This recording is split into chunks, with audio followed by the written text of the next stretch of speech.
Hey class, today we're going to be talking about independence um, in relation to probability.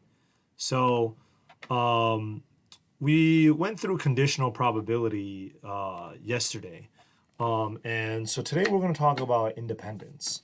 Okay, so let's just look at the general definition of independence, like that we generally see in life, right? Independence implies that one outcome does not affect the other, right?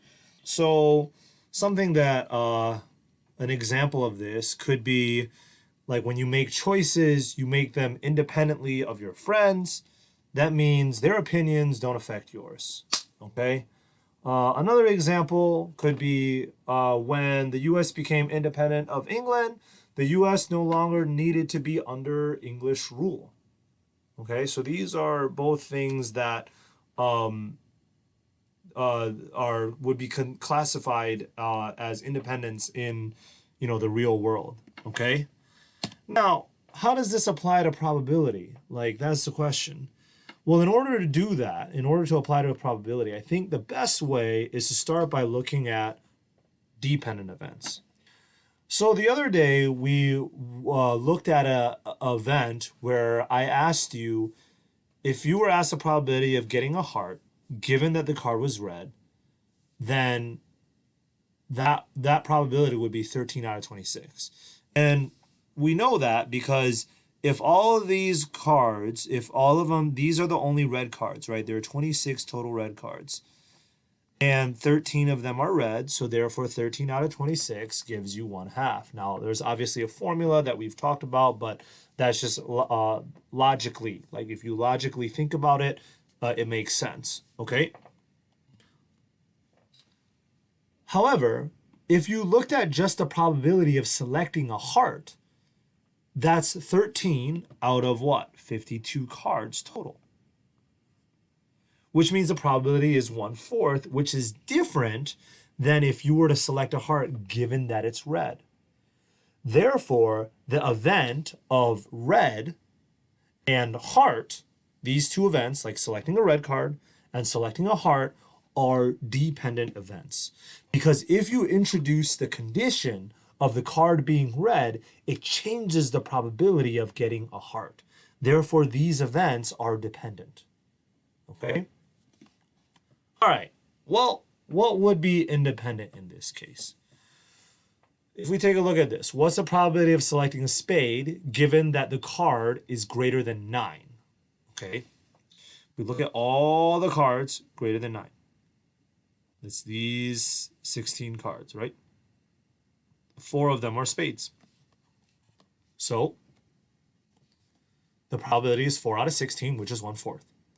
Now, if we look at the probability of just selecting the spade, that's 13 out of 52, which is also 1/4. Now you see, since these two probabilities are the same, right? Then we can say the probability of what? Or not the probability, the event selecting a card greater than 9 and selecting a spade are what? Independent events. Because when we introduce the condition of the card being greater than 9, that condition didn't affect the probability of selecting a spade. Right? Selecting a spade was still 1/4. Therefore, the events are independent. Okay? Hopefully that makes sense. So, here's the mathematical formula, all right? Probability of A intersect B is equal to probability of A times B. Probability of B is equal to the probability of B given A, okay? So, these, like if it's independent, then these must be true. So let's look at an example of this. Flipping a heads on the first flip of a coin and flipping a heads on the second flip of a coin. If I were to say, okay, what's the probability of flipping a heads on the first flip and on the second flip? Logically, it would be what? 0.5 times 0.5, right?